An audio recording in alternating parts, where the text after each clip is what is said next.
नारायणं निखिलपूर्णगुणैकदेहम् सर्वज्ञमच्युतमपेतसमस्तदोषम्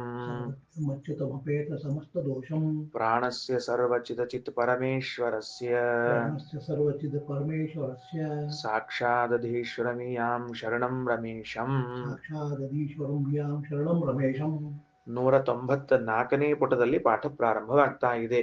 ಅದರಲ್ಲಿ ಸಪ್ತಚ್ಛಂದಾಂಸಿ ಚೈವಹಿ ಪ್ರತಿಮಾ ವೈಷ್ಣವೀ ಮತ ಅಂತ ಆಗಿತ್ತು. ಆ 7 ಛಂದಸ್ಸುಗಳು ಕೂಡ ಏನಾಗಿವೆ ಅಂತಂದ್ರೆ ಭಗವಂತನ ಪ್ರತಿಮೆಗಳಾಗಿವೆ. ಸಪ್ತಚ್ಛಂದಾಂಸಿ ಚೈವಂ ಹಿ ಪ್ರತಿಮಾ ವೈಷ್ಣವೀ ಮತ ಅಂತ ಆಯ್ತು. ಇದಾದ ಮೇಲೆ ಒಂದಂಶ ಏನ್ ಬಂತು? ಬೃಹತಿ ಸಹಸ್ರ ಇದು ಬಹಳ ದೊಡ್ಡ ಛಂದಸ್ಸು ಯಾಕ ಅನ್ನೋದಕ್ಕೆ ನೀವು ನಿರೂಪಣೆಯನ್ನ ಮಾಡಿದ್ರಿ. ಅದರಲ್ಲಿ ಒಂದು ನಿರೂಪಣೆ ಏನು ಮಾಡಿದ್ದೀರಿ ನೀವು?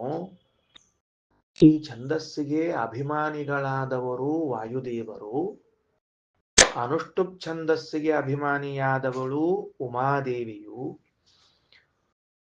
ಅಭಿಮಾನಿ ದೇವತೆಗಳ ದೃಷ್ಟಿಯಲ್ಲಿ ನೋಡಿದಾಗ ವಾಯುದೇವರು ದೊಡ್ಡವರಾಗ್ತಾರೆ, ಉಮಾದೇವಿ ಚಿಕ್ಕವಳಾಗ್ತಾಳೆ. ಹಾಗಾಗಿ ಬೃಹತಿ ಛಂದಸ್ಸಿನಲ್ಲಿರುವ 1000 ಮಂತ್ರಗಳನ್ನು ಹೇಳಬೇಕು ಅಂತ ಹೇಳಿದ್ರಿ. ಇದೇ ಅನುಸಂಧಾನ, ಇದೇ ಕ್ರಮ ನಿಮ್ಮದಾಗಿದ್ದರೆ ಗಾಯತ್ರಿ ಛಂದಸ್ಸಿಗೆ ಮಹಾಲಕ್ಷ್ಮಿ ಅಭಿಮಾನಿಯಾಗಿದ್ದಾಳೆ ಅಂತ ಹೇಳುವ ವಾಕ್ಯಗಳಿವೆ ಶಾಸ್ತ್ರದಲ್ಲಿ. ಹೌದು ಹೌದು, ಗಾಯತ್ರಿ ಛಂದಸ್ಸಿಗೆ ಮಹಾಲಕ್ಷ್ಮಿಯು ಅಭಿಮಾನಿ ದೇವತೆ ಇದ್ದಾಳೆ. ಆವಾಗ ಬ್ರಹ್ಮ ವಾಯುದೇವರಿಗಿಂತಲೂ ಉತ್ತಮಳಾಗಿರುವಂಥವಳು ಮಹಾಲಕ್ಷ್ಮಿಯಾದದ್ದರಿಂದ ಅವಳು ಯಾವುದಕ್ಕೆ ಅಭಿಮಾನಿಯಾಗಿದ್ದಾಳೋ, ಯಾವುದು? ಗಾಯತ್ರಿ. ಆ ಗಾಯತ್ರಿ ಛಂದಸ್ಸಿನ 1000 ಮಂತ್ರಗಳನ್ನು ಹೇಳಬೇಕಲ್ಲ. ಹಾಗಿದ್ರೆ ನೀವು ಬೃಹತಿ ಯಾಕೆ ಹೇಳ್ತೀರಿ ಅಂತ ಪ್ರಶ್ನೆ ಮಾಡಿದಾಗ ಮಹಿದಾಸ ಐತರೇಯ ಆ ಬೃಹತಿ ಛಂದಸ್ಸನ್ನು ಉಳಿಸಿಕೊಳ್ಳಿಕ್ಕೆ ಈವಾಗ ಬೃಹತಿ ಛಂದಸ್ಸಿನ ಅಭಿಮಾನಿ ಯಾರು? ಪರಮಾತ್ಮನೇ ಎನಿಸುತ್ತಾನೆ. ಇವಾಗ ಯಾರು ಕರ್ಕೋತಾರ? ಪರಮಾತ್ಮನೇ. ಯಾಕ? ಸರ್ವದಕ್ಕೂ ಅಭಿಮಾನಿಯಾದ ಪರಮಾತ್ಮ. ಅಭಿಮಾನಿ ಅಂದ್ರೆ ಇಲ್ಲಿ ನಿಯಾಮಕ ಅನ್ನೋ ಅರ್ಥದಲ್ಲೇ ಎಲ್ಲದಕ್ಕೂ ನಿಯಾಮಕನಾದ ಭಗವಂತ ಗಾಯತ್ರಿ ಛಂದಸ್ಸಿಗೂ ನಿಯಾಮಕ ಹೌದೇ ಹೌದು. ಆಗ ಭಗವಂತನು ಮಹಾಲಕ್ಷ್ಮಿಗಿಂತಲೂ ಉತ್ತಮನು ಆಗಿದ್ದಾನೆ. ಹಿಂಗಾಗಿ ಮತ್ತೆ ಗಾಯತ್ರಿಯನ್ನ ಕೈಬಿಟ್ಟು ಬೃಹತಿಯನ್ನೇ ತಗೊಳ್ಬೇಕು. ಇಷ್ಟು ವಿಷಯ ಆಗಿತ್ತೀಗ. ಸರಿ ಆಯ್ತಾ? ಇಷ್ಟು ವಿಷಯ ನಾವೇನ್ ಮಾಡಿದ್ವಿ? ನಿನ್ನೆ ಸಾಯಂಕಾಲ ಓದೋ ಕಾಲಕ್ಕೆ ಬಂದಿತ್ತು. ಏನೇನಾಗ್ಯದ ಅಂಬೋದು ನೀವು ನೋಡ್ಕೊಂಡಿರಿ, ನೀವು ಬರ್ಕೊಂಡಿರಿ ಅಂತ ಇಟ್ಕೊಂಡು ನಾ ಮುಂದೆ ಹೊಂಟೀನಿ. ಇಲ್ಲದೆ ಇದ್ರೆ ನಿಮ್ ಪಡಿ ನೀವು ಆಮೇಲೆ ನೋಡ್ಕೊಂಡು ಬರ್ಕೊಳ್ರಿ. ಶ್ರೀಮದಾಚಾರ್ಯರು ಒಂದು ವಿರೋಧವನ್ನ ಪರಿಹಾರ ಮಾಡ್ಲಿಕ್ಕತ್ತಾರ. ಏನ್ ವಿರೋಧ ಪರಿಹಾರ ಮಾಡ್ಲಿಕ್ಕತ್ತಾರ ಅಂತಂದ್ರ, ಐತರೇಯ ರೂಪಿಯಾದ ಪರಮಾತ್ಮ ಬೃಹತಿ ಛಂದಸ್ಸು ವಾಯುದೇವರಿಂದ ಅಭಿಮನ್ಯಮಾನವಾಗಿದೆ, ಆದ್ದರಿಂದ ಅದು ಶ್ರೇಷ್ಠ ಅನ್ನುವುದಾದರೆ, ಗಾಯತ್ರಿ ಛಂದಸ್ಸು ಮಹಾಲಕ್ಷ್ಮಿಯಿಂದ ಅಭಿಮನ್ಯಮಾನವಾದದ್ದರಿಂದ ಅದು ಶ್ರೇಷ್ಠವೆನಿಸಲಿ ಅಂತಂದಾಗ ಆಗ ಹೇಳ್ತಾರ, ಸರ್ವದಕ್ಕೂ ಮತ್ತೆ ನಿಯಾಮಕನಾಗಿರುವ ಪರಮಾತ್ಮ ಗಾಯತ್ರಿ ಛಂದಸ್ಸಿಗೂ ಇದು ಬೃಹತಿ ಛಂದಸ್ಸಿಗೂ ನಿಯಾಮಕನಾದದ್ರಿಂದ ಆಗ ಬೃಹತಿ ಛಂದಸ್ಸೇ ಶ್ರೇಷ್ಠವಾಗ್ತದೆ ಹೊರತಾಗಿ ಯಾವುದು ಶ್ರೇಷ್ಠ ಆಗುವುದಿಲ್ಲ? ಗಾಯತ್ರಿ ಶ್ರೇಷ್ಠ ಆಗುವುದಿಲ್ಲ. ಹೆಂಗ ಅಂದ್ರೆ ಅದಕ್ಕ ಅನುವ್ಯಾಖ್ಯಾನದಲ್ಲಿ ಆಚಾರ್ಯರು ಒಂದು ದೃಷ್ಟಾಂತ ಕೊಡ್ತಾರ. ನಮ್ಮ ಅನುಭವಕ್ಕೆ ಬಂದದ್ದೇ ಅದು ದೃಷ್ಟಾಂತ ಕೊಡ್ತಾರ ಆಚಾರ್ಯರು. ಏನು ಅಂದ್ರೆ, ಸಮಸ್ತ ರಾಷ್ಟ್ರಾಧಿಪತಿ ಗ್ರಾಮಾಧಿಪತಿರ್ ನ ಭವತಿ. ಸಂಪೂರ್ಣ ರಾಷ್ಟ್ರಕ್ಕೇನೆ ಅಧಿಪತಿಯಾದವನು ಒಂದು ಗ್ರಾಮಕ್ಕೆ ಅಧಿಪತಿಯಾಗುವುದಿಲ್ವೇನು? ಹಾಗೆ ಆಗ್ತಾನ ಅಲ್ರಿ. 10 ಹಳ್ಳಿಗೆ ಒಡೆಯ ಅಂತೀರಿ. 10 ಹಳ್ಳಿ ಒಡೆಯ ಅಂದ್ರೆ 1 ಹಳ್ಳಿ ಒಡೆಯ ಹೌದೋ ಅಲ್ಲೋ ಅಂದ್ರೆ 1 ಹಳ್ಳಿ ಒಡೆಯ ಹೌದೇ ಹೌದವ. 10 ಹಳ್ಳಿಗೆ ಒಡೆಯನನ್ನಾಗಿ ಹೇಳ್ತಿದ್ದಾಗ 1 ಹಳ್ಳಿಗವ ಹೌದೇ ಹೌದು. ಅಂದ ಮೇಲೆ ಭಗವಂತ ಸರ್ವ ಛಂದಸ್ಸುಗಳಿಗೂ ನಿಯಾಮಕನಾಗಿದ್ದಾನೆ, ಸರ್ವದಕ್ಕೂ ನಿಯಾಮಕನಾಗಿದ್ದಾನೆ ಅಂದ ಮೇಲೆ ಇದಕ್ಕೂ ಕೂಡ ನಿಯಾಮಕ ಹೌದು. ಆಗ ಬೃಹತಿ ಛಂದಸ್ಸಿಗೆ ಮುಖ್ಯ ನಿಯಾಮಕ ಪರಮಾತ್ಮ, ಅವಾಂತರ ನಿಯಾಮಕರಾದವರು ವಾಯುದೇವರು. ಸರಿ ಆಯ್ತಾ? ಈಗ ಲಕ್ಷ್ಮೀದೇವಿ ಗಾಯತ್ರಿ ಛಂದಸ್ಸಿಗೆ ಅಭಿಮಾನಿ ಆಗಿದ್ರೂ ಕೂಡ ಯಾರನ್ನು ತಗೋಬೇಕು ಅಂತ ಆಯ್ತು? ಬೃಹತಿ ಛಂದಸ್ಸೇ ತಗೋಬೇಕು. ಯಾಕ? ಲಕ್ಷ್ಮೀದೇವಿಗಿಂತಲೂ ಕೂಡ ಉತ್ತಮನಾಗಿರುವಂಥವ್ರು ಯಾರು? ಯಾರು ಲಕ್ಷ್ಮೀದೇವಿಗಿಂತ ಉತ್ತಮರಾದವರು ಯಾರು? ದೇವರು. ಅಂದ್ಮೇಲೆ ಅದನ್ನೇ ತಗೊಳ್ಬೇಕು ಅಂತ ನಿಯಮ ಬಂತು. ಸರಿ ಆಯ್ತಾ? ವಿಷಯ ತಿಳಿತಾ? ಅರ್ಥ ಆಯ್ತಾ? ಮುಂದೆ ಹೋಗೋಣಂತೀವಿ. ಇದರ ಮೇಲೊಂದು ಆಕ್ಷೇಪ, ಮತ್ತೊಂದು ವಿರೋಧ ಪರಿಹಾರ ಮಾಡ್ತಾರೆ ಶ್ರೀಮದಾಚಾರ್ಯ. ಏನು? ಆಧಿಕ್ಯಂ ಛಂದಸಾಮ್ಯತ್ರ ಗಾಯತ್ರ್ಯಾಸ್ತು ವಿವಕ್ಷಿತಂ. ಈಗ ಅಭಿಮಾನಿತ್ವೇನ ಅಲ್ಲ, ಆಧಿಕ್ಯೇನ ಹೇಳಿಕತ್ತೀವಿ ಅಂತ ಪ್ರಶ್ನೆ ಬಂತೀಗ. ಏನು? ಹಿಂಗ್ ಬರ್ಕೋಬೇಕು, ಗಾಯತ್ರಿ ಅಂತ ಬರ್ಕೊಂಡು ಒಂದ್ ಯಾರೋ ಮಾರ್ಕ್ ಹಾಕೊಂಡು ಅಭಿಮಾನಿತ್ವೇನ, ಇನ್ನೊಂದ್ ಯಾರೋ ಮಾರ್ಕ್ ಹಾಕೊಂಡು ಆಧಿಕ್ಯೇನ ಅಂತ ಹೇಳಬೇಕು. ನಾ ಮುಂದೆ ಹೇಳ್ಕೋತ ಹೋಗ್ತಿರ್ತೀನಿ, ನಿಮ್ಮ ಅನುಕೂಲ ನೋಡ್ಕೊಂಡು ಬರ್ಕೊಳ್ರಿ. ಗಾಯತ್ರಿ ಛಂದಸ್ಸಿಗೆ ಅಭಿಮಾನಿ ದೇವತಾ ಅಭಿಪ್ರಾಯದಿಂದ ಹೇಳುವುದಾದರೆ ಮಹಾಲಕ್ಷ್ಮಿ ಅಭಿಮಾನಿಯಾಗಿದ್ದಾಳೆ. ಹಾಗಾಗಿ ಅವಳು ಅಭಿಮಾನಿನಿಯಾದ ಮೇಲೆ ಗಾಯತ್ರಿ ದೊಡ್ಡದಾಗಬೇಕು, ಬೃಹತಿ ಸಣ್ಣದಾಗಬೇಕಲ್ಲ ಅಂದಾಗ, ಆಗ ಬೃಹತಿಗೆ ನಾವು ಇಲ್ಲಿಯವರೆಗೆ ಹೇಳಿದ್ದು ಅವಾಂತರ ಅಭಿಮಾನಿಯನ್ನು ಹೇಳಿದ್ದೇವೆ. ಮುಖ್ಯಾಭಿಮಾನಿ ಯಾರು? ಪರಮಾತ್ಮನೇ. ಅಂದಮೇಲೆ ಬೃಹತಿಗೆ ಪರಮಾತ್ಮನೇ ಅಭಿಮಾನಿಯಾದ ಅಂತ ಉತ್ತರ ಮುಗಿಸಿದ್ವಿ. ಈ ಎರಡನೇ ವಿವಕ್ಷ ಏನು? ಮತ್ತ ಆಧಿಕ್ಯ ಅಂತ ಹೇಳಿದಲ್ಲ, ಗಾಯತ್ರಿ ಛಂದಸ್ಸೇ ದೊಡ್ಡದು ಅಂತ ಹೇಳಿದಲ್ಲ. ಎಲ್ಲಿ ಅಂತ ಕೇಳಿದ್ರೆ 10ನೇ ಅಧ್ಯಾಯದಲ್ಲಿ ಭಗವದ್ಗೀತೆಯಲ್ಲಿ ವಿಭೂತಿ ಯೋಗೋ ನಾಮ, ಭಗವಂತನ ವಿಭೂತಿ ರೂಪಗಳನ್ನು ಹೇಳ್ತಾ ಇರುವ ಕಾಲದಲ್ಲಿ, ಭಗವಂತನ ವಿಭೂತಿ ರೂಪಗಳನ್ನು ಹೇಳ್ತಿರುವಾಗ ಛಂದಸ್ಸುಗಳಲ್ಲಿ ಎಲ್ಲಿದ್ದೀಪ ನೀನು ಅಂತ ಕೇಳಿದ್ರೆ, ಗಾಯತ್ರಿ ಛಂದಸಾಮಹಂ, ನಾನು ಗಾಯತ್ರಿ ಛಂದಸ್ಸಿನಲ್ಲಿ ಇದ್ದೇನೆ ಅಂತ ಛಂದಸ್ಸುಗಳ ಆಧಿಕ್ಯವನ್ನು ಹೇಳ್ತಾನೆ. ಗಾಯತ್ರಿ ಛಂದಸ್ಸು ಶ್ರೇಷ್ಠ ಅಂತ ಹೇಳಿಬಿಟ್ಟ. ಈಗೇನಾಯ್ತು? ಗಾಯತ್ರಿಗೆ ಲಕ್ಷ್ಮಿ ಇದ್ದದ್ದಕ್ಕ ಬೃಹತಿಗೆ ನಾರಾಯಣನ್ ತಂದು ಕೂಡ್ಸಿದ್ರಿ, ಹೆಂಗೋ ಯಥಾಕಥಂಚಿತ್ ಒಪ್ಕೊಂಡಿದ್ವಿ. ಈಗ ಗಾಯತ್ರಿಗೆ ನಾರಾಯಣನೇ ಬಂದ, ಬೃಹತಿಗೂ ನಾರಾಯಣ ಬಂದ.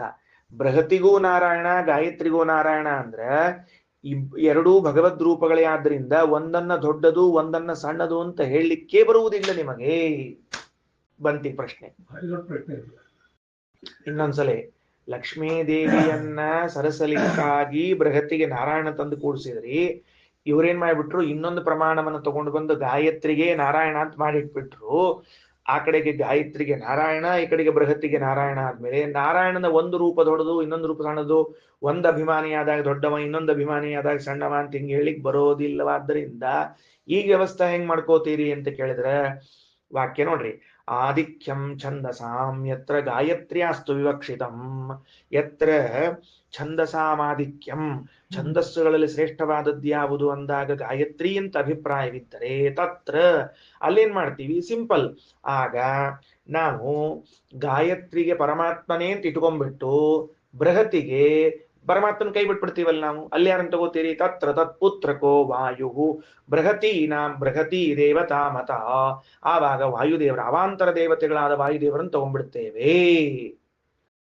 ಗೊತ್ತಾಯ್ತಾ? ಅವಾಗ ಯಾರನ್ನು ತಗೋತೀವಿ? ಬೃಹತಿ ಛಂದಸ್ಸಿಗೆ ವಾಯುದೇವರನ್ನು ತಗೊಳ್ತೇವೆ. ತಗೊಂಡ್ರೆ ಏನಾಯ್ತು? ಗಾಯತ್ರಿಗೆ ಪರಮಾತ್ಮನೇ ಅಧಿಕನಾಗಿ ಬಿಟ್ಟ, ವಾಯುದೇವರು ಬೃಹತಿ ಛಂದಸ್ಸಿಗೆ ಅಭಿಮಾನಿ ಆದರಾದ್ದರಿಂದ ಸಮಸ್ಯೆ ಪರಿಹಾರ ಆಯ್ತು.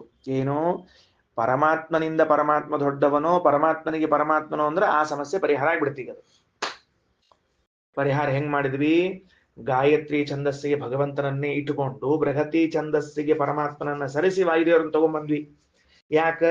ಗಾಯತ್ರಿಗೆ ವಾಯುದೇವರನ್ನ ಹೇಳಿಕ್ ನಮಗೆ ಅವಕಾಶ ಕೊಟ್ಟಿಲ್ಲ ಶಾಸ್ತ್ರ. ಇಲ್ಲಿ ಈ ಪ್ರಸಂಗದಲ್ಲಿ ಪರಮಾತ್ಮನ ಹೇಳಿಕ್ ಅವಕಾಶ ಕೊಟ್ಟದ. ಅಂದ್ಮೇಲೆ ಅವಂಗ ಅವಕಾಶ ಇದ್ದವನು ತಗೊಂಡು ಅವಕಾಶ ವಂಚಿತನಾದವರನ್ನ ಬೃಹತಿಗೆ ತಂದು ಕೂಡಿಸ್ಬಿಟ್ವಿ. ಕಲ್ಪನಾ ಬಂತ ಏನಂತ ಹೇಳಿದ್ದು, ಶ್ರೇಷ್ಠತೆ ಏನಂತ ತಿಳ್ಕೊಂಡು ಹೇಳಿದ್ದು. ಓಕೆ, ಈಗ ಇಷ್ಟಾದ್ಮೇಲೆ ಒಂದು ಸಮಸ್ಯೆ ಬಂತು. ಈಗ ಮತ್ತೆ ಹೌದ್ರಿ, ಏನೇ ಮಾಡ್ರಿ ಬೃಹತಿ ಸಣ್ಣದೇ ಹಾಕಿ ಕೂತ್ಕೊಳ್ತಲ್ಲ ಮತ್ತೆ ಯಥಾ ಪ್ರಕಾರ. ಬೃಹತಿ ಛಂದಸ್ ಸಣ್ಣದೇ ಆಗ್ಬಿಡುತ್ತಲ್ಲ ಮತ್ತೆ. ಯಾಕಂದ್ರೆ ಗಾಯತ್ರಿಗೆ ಪರಮಾತ್ಮ ಇದ್ದಾನ ಅಂದ್ಮೇಲೆ ಪರಮಾತ್ಮನ ದೊಡ್ಡವನಾದ, ಅವನಿಂದ ಹೇಳ್ಬೇಕಾಗಿರುವಂತಹದ್ದನ್ನ ಹೇಳ್ರಿ 1000 ಮಂತ್ರಗಳನ್ನ ಅಂತ ಪ್ರಶ್ನೆ ಬಂತು. ಮತ್ತೆ ಇದಕ್ಕ ಅಲ್ಲೇನು ಆಚಾರ್ಯನು ಉತ್ತರ ಕೊಟ್ಟಿಲ್ಲ, ಬೇರೆ ಕಡೆ ಕೊಟ್ರ ಅದನ್ನ ಹೇಳಿಕತ್ತೆ ನಿಮಗ. ಸದ್ಯಕ್ಕ ವಿಷಯವನ್ನು ತಿಳ್ಕೊಳ್ರಿ, ಯಾರು ಅವಸರ ಮಾಡ್ಕೋಬೇಡ್ರಿ. ವಿಷಯ ತಿಳಿದಿಲ್ಲ ಅಂತಂದ್ರ ಸಂತೋಷ ಪಡ್ರಿ. ವಿಷಯ ನಮಗೆ ತಿಳಿದಿಲ್ಲ ಅಂತ ಸಂತೋಷ ಪಡ್ರಿ. ಹಂಗೇನ್ ಎಲ್ಲದಕ್ಕೂ ತಿಳಿದಂತ ಸಂತೋಷ ಪಡ್ಬೇಕು ಅಂತ ಏನ್ ನಿಯಮ ಇಲ್ಲ. ತಿಳಿತ್ ನಮಗ ಅಂತ ಯಾಕೆ ಅನ್ಬೇಕಂತದ್ದೇನದ? ಹಂಗೇನಿಲ್ಲ. ಬುದ್ಧಿಯಲ್ಲಿ ತಿಳಿಯದೇ ಇರುವ ಶಕ್ತಿನೂ ಅದಲ್ಲ, ತಿಳಿದಿಲ್ಲ ನಮಗ ಅನ್ನೋ ಅಂಶನೂ ಅದಲ್ಲ. ಮತ್ತ ಅದನ್ನ ಉಪಯೋಗಿಸ್ಬೇಕು ಅಂತ ನಾವು ಯಾವಾಗಲೂ ತಿಳಿದಿದೆ ಅನ್ನೋ ಅಂಶವನ್ನಷ್ಟೇ ಉಪಯೋಗಿಸ್ಬಿಟ್ರೆ ಆ ಭಾಗ ಡೆಡ್ ಆಗ್ಬಿಡ್ತದೆ. ತಿಳಿದಿಲ್ಲ ಅನ್ನೋ ಭಾಗ ಅದೇನಾಗ್ತದ್ರಿ, ವಿಜ್ಞಾನಿಗಳದ್ದೊಂದು ನಿಯಮ, ಬುದ್ಧಿಯಲ್ಲಿ ಯಾವ ಯಾವ ಅಂಶಗಳನ್ನು ಉಪಯೋಗಿಸುದಿಲ್ಲ ಅದು ಡೆಡ್ ಆಗ್ತಾ ಹೋಗ್ತದೆ ಸೆಲ್ಲು. ಅದಕ್ಕೆ ಹಂಗ್ ಮಾಡ್ಬಾರ್ದು ನಾವು. ದೇವರು ಕೊಟ್ಟಿರುವಂತಹ ಭಾಗ್ಯವನ್ನ ಕಳ್ಕೊಳ್ಬಾರ್ದಾದ್ದರಿಂದ ಈಗ ಛಂದಸ್ಸಿನ ವಿಚಾರದಲ್ಲಿ ಹೇಳುವಾಗ ಅಭಿಮಾನಿ ದೇವತಾ ವಿವಕ್ಷೆಯಿಂದ ಹೇಳಿದರೆ ಅಭಿಮಾನಿ ದೇವತಾ ವಿವಕ್ಷೆಯಿಂದ ಹೇಳಿದ್ರೆ ಲಕ್ಷ್ಮೀ ದೇವಿನ ತಗೊಂಡ್ರೆ ಬೃಹತಿಗೆ ನಾರಾಯಣನ್ ತಗೋತೀವಿ. ಇಲ್ಲ ಗಾಯತ್ರಿಗೆ ನಾರಾಯಣ ಅಂತ ಹೇಳಿಬಿಟ್ರೆ ಶ್ರೇಷ್ಠತ್ವದ ಪ್ರಕಾರ ಹೋಗಿಬಿಟ್ರೆ ಬೃಹತಿಗೆ ವಾಯುದೇವ್ರನ್ನ ತಗೋತೀವಿ. ಸರಿ, ಏನೇ ಮಾಡ್ರಿ, ಬೃಹತಿ ಅಂತರೂ 2ನೇ ಸ್ಥಾನಕ್ಕೆ ಉಳಿತಲಿ. ಮತ್ತೆ ಸೆಕೆಂಡ್ ಪೊಸಿಷನ್ಗೆ ಬಂತಲ್ಲ ಆಯ್ತಾ. ಲಕ್ಷ್ಮೀ ದೇವಿ ಹಿಡ್ಕೊಂಡ್ರು ಸೆಕೆಂಡ್ ಪೊಸಿಷನ್, ನಾರಾಯಣ ಹಿಡ್ಕೊಂಡ್ರು ಸೆಕೆಂಡ್ ಪೊಸಿಷನ್ ಬಂದ್ಬಿಡ್ತೀಗ. ಅದು ಚಾನ್ಸೇ ಇಲ್ಲ ಈಗ. ಅದಕ್ಕೇನು ಉತ್ತರ ಕೊಡಬೇಕು ಅಂದ್ರೆ, ನಮ್ಮ ಆಚಾರ್ಯರು ಟ್ಯಾಲೆಂಟೆಡ್ ಪುರುಷ, ಭಾರಿ ಬುದ್ಧಿವಂತರು. ಅಲ್ಲಪ್ಪಿ ಇಂತಹ ವಾಕ್ಯಗಳು ಶಾಸ್ತ್ರದಾಗ ಬಂದಿನ ಕಂಡಿಲ್ಲೇನು ಅಂತ ಕೇಳಿದ್ರು. ಏನ್ ವಾಕ್ಯ ರೀ ಆಚಾರ ಅಂತ ಕೇಳಿದ್ರು. ಸಿಂಪಲ್ ನೋಡು, ಅಲ್ಲೇ ತಳಗ ವಾಕ್ಯ ತೆಗಿ. ಹಂಗ ಗಾಯತ್ರಿ ಛಂದಸಾಮಹಂ ಅಂತನೋ ವಾಕ್ಯದಲ್ಲ ಭಗವದ್ಗೀತಾ 10ನೇ ಅಧ್ಯಾಯದಾಗ ಅಲ್ಲೇ ಪಾಂಡವಾನಾಂ ಧನಂಜಯ ಅಂತದ, ಆಯುಧಾನಾಮಹಂ ವಜ್ರಹ ಅಂತದ, ಅಲ್ಲೇ ವಾಕ್ಯಗಳವ. ಪಾಂಡವರಲ್ಲಿ ನೀನ್ ಯಾರಲ್ಲಿ ಹೆಚ್ಚು ಪ್ರೀತಿ ಮಾಡ್ತೀಯೋ ಕೃಷ್ಣ ಅಂತ ಕೇಳಿದ್ರೆ ಅರ್ಜುನನಲ್ಲಿ ಪ್ರೀತಿ ಮಾಡ್ತೇನೆ ಅಂದ್ಬಿಟ್ಟ ಕೃಷ್ಣ. ಕೆಳಗ ಆಯುಧಗಳಲ್ಲಿ ಯಾವುದು ಶ್ರೇಷ್ಠ ಆಯುಧ ಅಂದ್ರೆ ವಜ್ರಾಯುಧ ಅಂತಂದ. ಉಳಿದವ್ರು ತಲೆ ಕೆಡ್ಸ್ಕೊಂಡ್ರಿ, ಅಲ್ರಿ ಮತ್ತೆ ದೇವ್ರ ತನ್ನ ಸ್ವಂತ ಆಯುಧ ಚಕ್ರ ಬಿಟ್ಟು ವಜ್ರಾಯುಧಕ್ಕೆ ಯಾಕೆ ಬಂದ ಅಂತ ಒಂದ್ ಪ್ರಶ್ನೆ. ಆಮೇಲೆ ಪಾಂಡವರೊಳಗೆ ಅತಿ ಪ್ರಿಯ ಯಾರು ಅಂದ್ರ ಭೀಮಸೇನ್ ದೇವರು, ಅವನ್ ಬಿಟ್ಟು ಇವಂಗ್ ಯಾಕೆ ಬಂದ ಅಂತ ಪ್ರಶ್ನೆ ಬಂತೀಗ. ಅದಕ್ಕೆ ಶ್ರೀಮದಾಚಾರ್ಯ ಉತ್ತರ ಕೊಟ್ರು. ತುಂಬಾ ಸರಳ. ಏನ್ ತುಂಬಾ ಸರಳ ಅಂದ್ರ, ನಿನಗೆ ಪ್ರಿಯವಾದದ್ದು ಯಾವುದು ಅಂತ ಕೇಳಿಕತ್ತೀವಿ ಅಂದ್ರೆ ಆಲ್ರೆಡಿ ಇದ್ದವ್ರನ್ನ ಬಿಟ್ಟು ಉಳಿದವರೊಳಗೆ ಯಾವ್ರ ಪ್ರಿಯರು ಅಂತ ಕೇಳಿಕತ್ತೀವಿ ನಾವು ನಿನಗ. ಅರ್ಥ ಆಯ್ತಾ ಹೇಳಿದ್ದು? ಪಾಂಡವಾನಾಂ ಧನಂಜಯ ಅಂತ ಕೃಷ್ಣ ಉತ್ತರ ಹೇಳಿದ್ದು. ಪಾಂಡವರಲ್ಲಿ ಭೀಮಸೇನ ಅಂತೂ ನನಗೆ ಅತ್ಯಂತ ಪ್ರಿಯ, ಪ್ರಶ್ನೆ ಇಲ್ಲೇ ಇಲ್ಲ. ಅವರ ಆದ್ಮೇಲೆ ಇನ್ಯಾರ ಪ್ರಿಯ ಇದ್ದಾರ? ಯಾಕಂದ್ರ ಧರ್ಮರಾಜ ಇದ್ದಾನ, ನಕುಲ ಸಹದೇವರಿದ್ದಾರ, ಅರ್ಜುನ ಇದ್ದಾರ. ಇವರೊಳಗೆ ಯಾರು ಪ್ರಿಯರು ಅಂತ ಪ್ರಶ್ನೆ ಮಾಡಿದ್ದಕ್ಕ ಅರ್ಜುನ ಪ್ರಿಯ ಅಂತ ಹೇಳ್ಯಾನ. ತಾರತಮ್ಯದಲ್ಲಿ ಅರ್ಜುನ ದೊಡ್ಡವ. ಅರ್ಜುನ ಆದ್ಮೇಲೆ ಧರ್ಮರಾಜ, ಧರ್ಮರಾಜ ಆದ್ಮೇಲೆ ನಕುಲ ಸಹದೇವರು ಬರಬೇಕು. ಹಿಂಗಾಗಿ ಪಾಂಡವಾನಾಂ ಧನಂಜಯ ಅಂತನ್ನುವಲ್ಲಿ ಭೀಮಸೇನ್ ದೇವ್ರನ್ನ ಯಾಕೆ ತಗೊಳ್ಳಿಲ್ಲ ಅಂತ ಕೇಳ್ಬೇಡ್ರಿ. ಭೀಮಸೇನ್ ದೇವರ ಆದ್ಮೇಲೆ ಯಾರು ಪ್ರೀತಿ ಪಾತ್ರರು ಅಂತ ಕೇಳಿದ್ದಕ್ಕೆ ಉತ್ತರ ಕೊಟ್ಟ ನಾವು. ಆದ್ಮೇಲೆ ಹಂಗ ಆಯುಧಾನಾಮಹಂ ವಜ್ರಹ ಅಂತನ್ನುವಲ್ಲಿ ನನಗೆ ವಜ್ರಾಯುಧ ಸೇರ್ತದ ಅಂತಂದ್ರೆ ಚಕ್ರಾಯುಧ ಸೇರಂಗಿಲ್ಲ ಅಂತಲ್ಲ. ಚಕ್ರಾಯುಧ ಮುಗಿದ ಮ್ಯಾಲೆ ಮತ್ ಯಾವುದು ಅಂತ ಕೇಳಿದ್ರಂತ. ಯಾರೋ ಅಡಿಗೆ ಅವ ಹೇಳಿಕತ್ತಿರೋ, ಅಡಿಗೆ ಒಳಗ ಅವ ಇಲ್ಲಪ್ಪ ಮತ್ತ ಹೂರ್ಣದೊಳಗೆ ಮಾಡ್ಬಿಡು ಅಂದ್ರಂತ. ಅದಕ್ಕೆ ನಾವ್ ಹೇಳಿದಂತ, ಅದ್ ಬಿಟ್ಟು ಮತ್ತೆ ಯಾವ ಸೇರ್ತ ಹೇಳ್ರಿ ಆಚಾರ ನಿಮಗ ಅಂದಂತ. ಅಲ್ಲೋ ಹೂರ್ಣದೊಳಗೆ ಹೇಳ್ರಿ, ಯಾಕ ಇದು 4ನೇ ವ್ರತ ನಡಿಲಿಕ್ಕತ್ತದ, ಈ ಹೂರ್ಣದೊಳಗೆ ಮಾಡ್ಲಿಕ್ಕೆ ಬರಂಗಿಲ್ಲ. ಅದ್ ಬಿಟ್ಟು ಮತ್ತೆ ಯಾವ್ದು ಸೇರ್ತ ಹೇಳ್ರಿ ಅದನ್ನ ಮಾಡ್ತೀನಿ ಅನ್ನಂತ. ಹಂಗಿದ ಲೆಕ್ಕ ಅರ್ಥ ಆಗಿ ಹಂಗಲ್ಲ. ಆದ್ದರಿಂದ ಬೃಹತಿ ಛಂದಸ್ಸಿಗೆ ಮತ್ತೆ ಗಾಯತ್ರಿ ಛಂದಸ್ಸಿಗೆ ಬಂದಾಗ ಗಾಯತ್ರಿ ಛಂದಸ್ಸು ನಾನಾಗಿದ್ದೇನೆ ಬಿಟ್ಬಿಡ್ರಿ. ಇನ್ನ 6 ಛಂದಸ್ಸುಗಳು ಉಳ್ಕೊಂಡ್ವಲ್ಲ, ಅದರಲ್ಲಿ ಪ್ರಿಯವಾದದ್ದು ಯಾವುದು ಅಂತ ಕೇಳಿದ್ರೆ ಬೃಹತಿ ಛಂದಸ್ಸು ಬಹಳ ಪ್ರಿಯವಾದದ್ದು ಅಂತ ಉತ್ತರ ಕೊಟ್ಟು ಶ್ರೇಷ್ಠತೆಯನ್ನು ಹೇಳಿದ್ದಾರೆ ಅಂತ ಅರ್ಥ ಮಾಡಿಕೊಳ್ಬೇಕು. ಇಲ್ಲದೆ ಹೋದ್ರೆ ಗಾಯತ್ರಿ ಛಂದಸ್ಸಿಗೆ ಮಹಾಲಕ್ಷ್ಮಿ ಅಭಿಮಾನಿ ಇಟ್ಟುಕೊಂಡ್ರು ಬೃಹತಿ ಹಿಂದೆ ಬಂತು, ಪರಮಾತ್ಮನೇ ನಿಯಾಮಕ ಅಂತ ಇಟ್ಟುಕೊಂಡ್ರು ಬೃಹತಿ ಹಿಂದೆ ಬಂತು. ಬರ್ಲಿ ಏನಾಗಬೇಕಾಗ್ಯದ ಅಂತ ಕೇಳಿದರೆ ಆಗ ಬೃಹತಿಯಲ್ಲೇ 1000 ಮಂತ್ರಗಳನ್ನು ಹೇಳಬೇಕು ಎಂಬೋ ನಿಯಮವನ್ನ ಕೈಬಿಟ್ಟು ಸಮುದ್ರದಲ್ಲಿ ಹಾಕಿದಂತೆ ಆಯ್ತು. ಹಂಗಾಗಬಾರದು ಅಂತಿದ್ರೆ ಈ ಗೀತಾ ವಾಕ್ಯದ ಅರ್ಥವನ್ನ ಶ್ರೀಮದ್ ಆಚಾರ್ಯ ಹೇಳಿದಂತೆ ಇಲ್ಲಿಯೂ ನಾವು ಅರ್ಥಾನುಸಂಧಾನ ಮಾಡಬೇಕು. ಅದನ್ನು ಬಿಟ್ಟು ಅಂತ ಅರ್ಥ ಅದಕ್ಕೆ ಅರ್ಥ ಆಗಿದೆ. ಹಿಡ್ಕೊಂಡು ಭೀಮಸೇನ್ ದೇವ್ರು ಬಿಟ್ಟ ಮೇಲೆ ಯಾರು ಪ್ರಿಯರು ಅಂದ್ರೆ ಅರ್ಜುನ ಪ್ರಿಯ ಅಂತ ಹಿಂಗ ಅರ್ಥ. ಮುಗಿದೋತಲ್ಲ, ಇಲ್ಲಿ ಪ್ರಶ್ನೆ ಇಲ್ಲೇ ಇಲ್ಲ, ಅಲ್ಲಿ ಕೇಳೋ ಹಂಗೆ ಇಲ್ಲ. ಅರ್ಥ ಆಯ್ತಾ? ಇದಿಷ್ಟು ಈ ಛಂದಸ್ಸಿನ ಬಗ್ಗೆ. ಇಲ್ಲ ಇನ್ನ ನಾವು ಅಕ್ಷರದ ಬಗ್ಗೆ ನೋಡ್ತೀವಿ ಅನ್ನೋದಾದ್ರೆ ಅದಕ್ಕೆ ಶ್ರೀಮದಾಚಾರ್ಯ ಉತ್ತರ ಕೊಡ್ತಾರೆ ಮುಂದೆ. ರುಚಾಮಾಧಿಕ್ಯ ಯೋಗಾರ್ಥಂ ನಾಂಗೀ ಕರ್ತವ್ಯ ಮತ್ರ ಹಿ. ರುಚಾಮಾಧಿಕ್ಯ ಯೋಗಾರ್ಥಂ ಏನಿಲ್ಲ.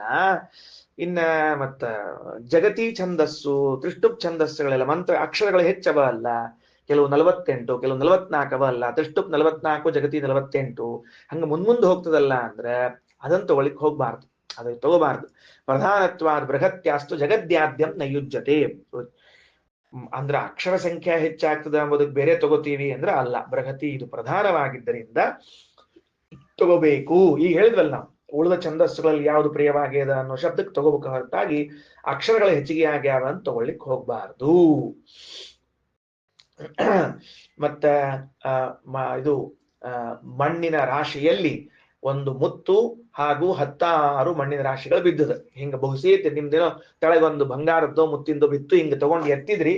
ಎತ್ತಿದಾಗ ಏನಾಯ್ತು ಅಂತ ಕೇಳಿದ್ರೆ, ಕೈಯಲ್ಲಿ ಒಂದು ಮುತ್ತಿದೆ, ಉಳಿದ ಭಾಗ ಮಣ್ಣಿದೆ ಅಥವಾ ಉಳಿದ ಭಾಗ ನೀರಿದೆ. ಈಗ ನೀವೇನ್ ಮಾಡ್ತೀರಿ? ಮುತ್ತು ಹಿಡಿದುಕೊಂಡು ನೀರನ್ನ ಚೆಲ್ತೀರೋ, ಎಷ್ಟು ಚೆಲ್ತೀರೋ, ಅಥವಾ ಮುತ್ತು ಚೆಲ್ಲಿ ನೀರು ಹಿಡ್ಕೋತೀರೋ ಅಂತ ಪ್ರಶ್ನೆ ನಮ್ದು. ಯಾಕ? ಮುತ್ತು ಒಂದದ, ನೀರು ಬಹಳದ. ಹಂಗಿದ್ದಾಗ ನೀರಿನ ಆಧಿಕ್ಯದ ನದಿಯೊಳಗಿನ ತೆಗೆದಿದ್ರಿ ಅಂತ ತಾತ್ಪರ್ಯ ಅದಕ್ಕೆ.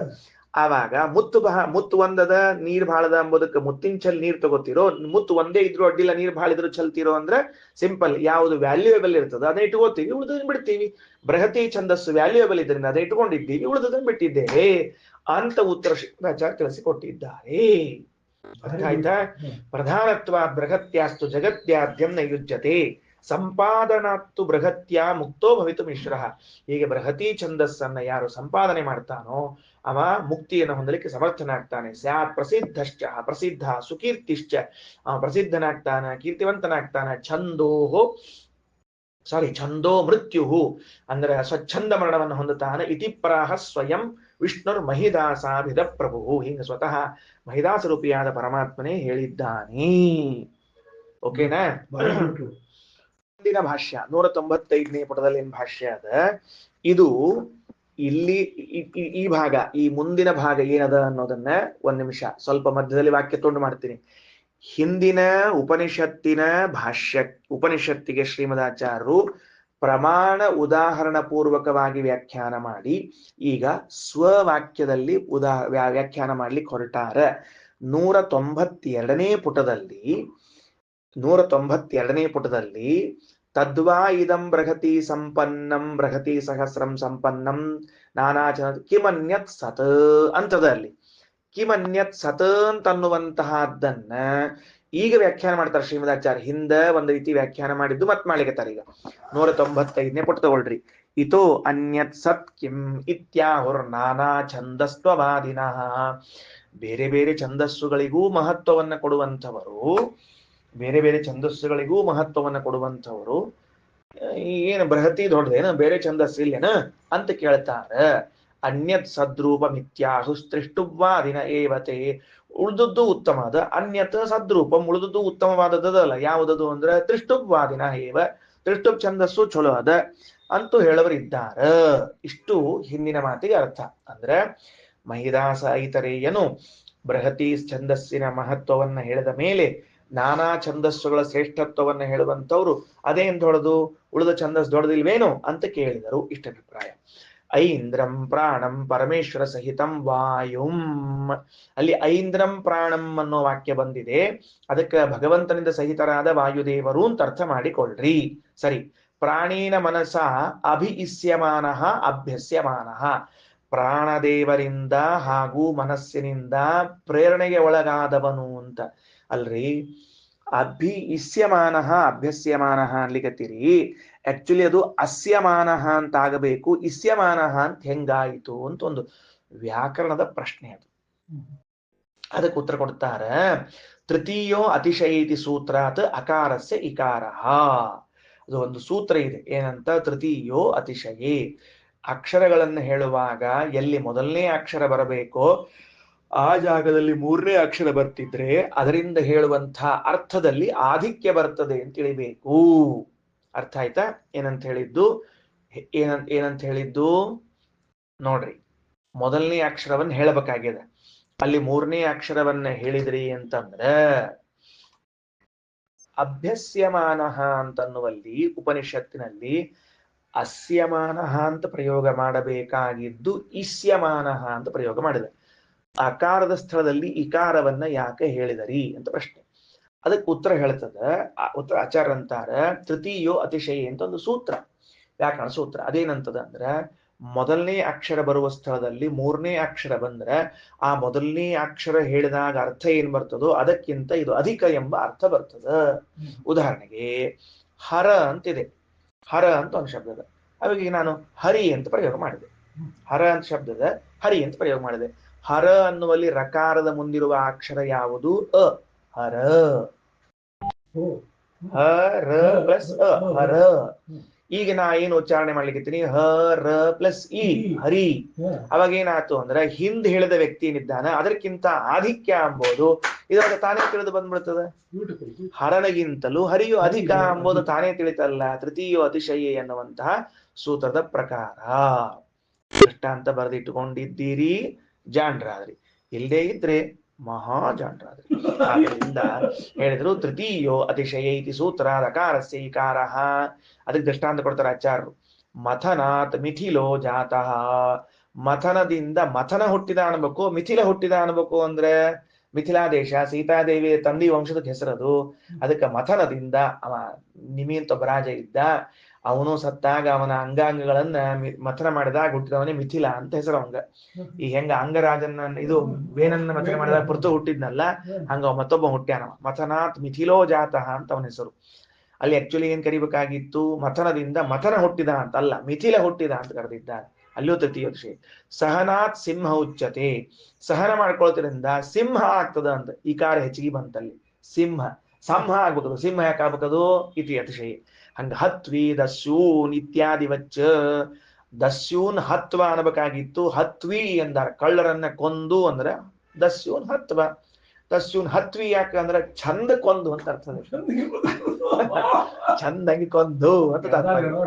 ಇತ್ಯಾದಿ ವಚ್ಚ. ಸರಿ, ಇಷ್ಟೆಲ್ಲ ಅದ ಸರಿ. ಅಭ್ಯಸ್ಯಮಾನ ಅಭಿತಃ ಕ್ಷಿಪ್ಯಮಾಣ ವಿಷಯೇಶು ಬಹುಶಃ.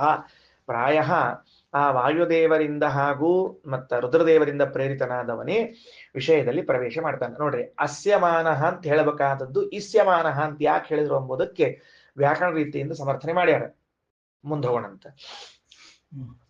ಬರೇ ಮಾತಿನಿಂದ ನಾವು ನಮ್ಮನ್ನು ತೊಡಗಿಸ್ಲಿಕ್ಕೆ ಆಗೋದಿಲ್ಲ. ಮತ್ತೆ ವಾಯುದೇವರಿಂದಲೂ ಮತ್ತು ರುದ್ರದೇವರಿಂದಲೂ ನಾವು ವಿಷಯದಲ್ಲಿ ತೊಡಗಿಸ್ತೇವೆ. ಕೃಷ್ಣ ಆತ್ಮ ಅಂತದ ಉಪನಿಷತ್ನೊಳಗ. ಅದಕ್ಕೆ ಕೃಷ್ಣ ಪ್ರತಿಮಾ ವಿಷ್ಣು, ಪೂರ್ಣವಾದ ಪ್ರತಿಮೆ ಎಂದು ಕರೆಸಿಕೊಳ್ಳುತ್ತದೆ. ಯಾರು? ಬೃಹತಿ ಛಂದಸ್ಸು ಅಂತ ಹೇಳಿದ್ರು. ಇನ್ನು ಮುಂದೆ ಏಕಾ ಅಪಿ ಪ್ರತಿಮಾ ವಿಷ್ಣು ಬೃಹತಿ ಛಂದ ಸಾಂಬರ ಅನ್ಯತ್ ಛಂದೋಭಿಧಾಯತ್ ಸ್ಯಾತ್ ಪ್ರತಿಮಾ ಮಧ್ಯಮೈವ ತತ್. ಈ ಛಂದಸ್ಸುಗಳಲ್ಲಿ 7 ಛಂದಸ್ಸುಗಳಲ್ಲಿ ಬೃಹತಿ ಛಂದಸ್ಸಿನಿಂದ ಮಾಡಿರುವಂತಹ ಮಂತ್ರಗಳು ಅಂದ್ರೆ ಭಗವಂತನಿಗೆ ಒಂದು ಶ್ರೇಷ್ಠವಾದ ಪ್ರತಿಮೆ ಆಗ್ತದೆ. ಆದ್ರೆ ಬೇರೆ ಛಂದಸ್ಸುಗಳಿಂದ ಅವನ ಸ್ತೋತ್ರ ಮಾಡುವುದಾದರೆ ಅದು ಮಧ್ಯಮ ಪ್ರತಿಮಾ ಎಂದು ಕರೆಸಿಕೊಳ್ಳುತ್ತದೆ. ಅಷ್ಟೇನ್ ಪ್ರೀತಿ ಅಲ್ಲ, ಅಷ್ಟೇನ್ ಚಂದ ಅಲ್ಲ ಅಂತ ತಾತ್ಪರ್ಯ ಅದಕ್ಕೆ. ಸರಿ, ಮುಂದೆ ಇಷ್ಟು ಹಿಂದಿನ ಅಂಶಗಳೆಲ್ಲ ಮುಕ್ತಾಯವಾಯಿತು. ಇನ್ನು ಮುಂದೆ ಏನಂತಾರ ಅಂದ್ರೆ ಮತ್ತೊಂದು ರೀತಿಯಿಂದ ಬೃಹತಿ ಮತ್ತು ಅನುಷ್ಟುಬ್ಗಳ ವ್ಯವಸ್ಥೆಯನ್ನು ಮಾಡ್ತಾ ಹೊರಡುತ್ತಾರೆ. ಒಂದ್ಸತಿ ಇಲ್ಲಿ ನೋಡ್ರಿ ನನ್ನ ಕಡೆಗೆ, ಆಮೇಲೆ ಮುಂದ್ ಮಾಡೋಣಂತ. 36 ಅಕ್ಷರಗಳು ಗುಣಿಸು 1000 ಇಸಿಕ್ವಲ್ ಟು 36,000. 32 ಗುಣಿಸು 1000 ಇಸಿಕ್ವಲ್ ಟು 32,000.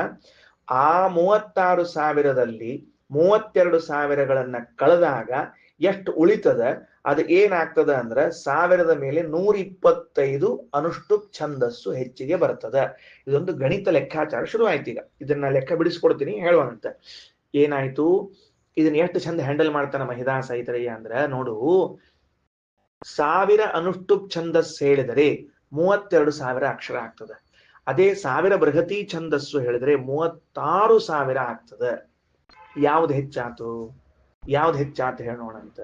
ಬೃಹತಿ ಸಹಸ್ರವೇ ಹೆಚ್ಚಾಯ್ತೆ ಹೊರತಾಗಿ ಅನುಷ್ಟುಪ್ಪಲ್ಲ. ಯಾವಾಗಲೂ ದೊಡ್ಡದರಲ್ಲಿ ಸಣ್ಣದು ಕಳೆದು ಬಿಡ್ತದ. ಅದು ಹೆಂಗ್ ಕಳಿಬೇಕು? ಕಳಿಯೋದು ಹೆಂಗ್ ಕಳಿಬೇಕು? ದೊಡ್ಡದಾಗ ಸಣ್ಣದು ಕಳಿಬೇಕು, ಸಣ್ಣದಾಗ ದೊಡ್ಡದು ಕಳಿಬೇಕು. ಉಲ್ಟಾ ಮ್ಯಾಲ 8 ಅದ, ತೆಳಗ್ 9 ಅದ, ಕಳಿ ಅಂತ ಹೇಳಿದಂತವ. ಏನ್ ಕಳಿತಾನ? ಉಟ್ಕೊಂಡ್ ಪಂಜಾನೆ ಕಳಿಬೇಕು ಕಷ್ಟ. ಕಳಿಯಕ್ ಬರೋದಿಲ್ಲ ಅದು. ಮ್ಯಾಲೆ 3 ತೆಳಗ್ 9 ಕಳಿ ಅಂತ ಏನ್ ಕಳಿಬೇಕು? ಬರುದಿಲ್ಲ. ಮೇಲೆ 9 ಕೆಳಗೆ 3 ಕಳೆದು ಬಿಟ್ಟ, ಈಸಿಯಾಗಿ ಕಳೆದು ಬಿಟ್ಟ. ಹಾಗಾದ್ರೆ 36,000 ಅಕ್ಷರಗಳಲ್ಲಿ 32,000 ಹೋಗ್ತದೆ, ಪ್ಲಸ್ ಹೆಚ್ಚಿಗೆ ಸಿಗುತ್ತದ. ಏನ್ ಹೆಚ್ಚಿಗೆ ಸಿಗುತ್ತದೆ? ಇನ್ನೆಷ್ಟು ಅಕ್ಷರ ಉಳ್ಕೊಂಡುವೋ? 4,000 ಹೆಚ್ಚಿಗೆ ಉಳ್ಕೊಂತು.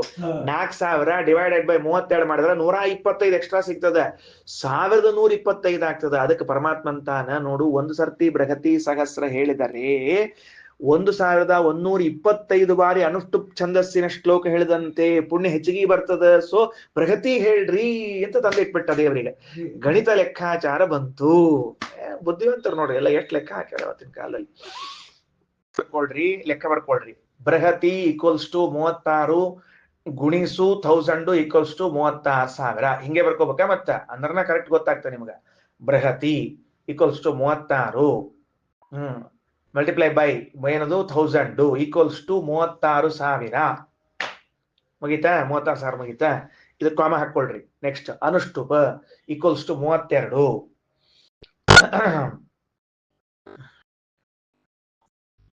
ಗುಣಿಸು 1000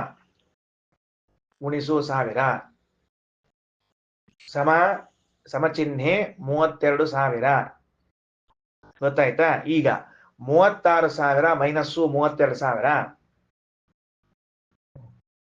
ಈಕ್ವಲ್ಸ್ ಟು 4,000 ಬರ್ಕೊಂಡ್ರನು ಡಿವೈಡೆಡ್ ಬೈ 32 ಈಕ್ವಲ್ಸ್ ಟು 125.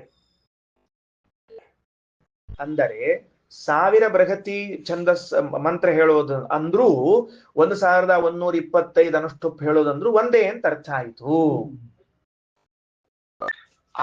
ಆಧಿಕ್ಯ ಲಾಭ ಯಾವ್ದ್ರ ಆಧಿಕ್ಯ ಲಾಭ? ಅದು ಅನುಷ್ಟುಪಿನ ಆಧಿಕ್ಯ ಲಾಭ ಆಗ್ತದ.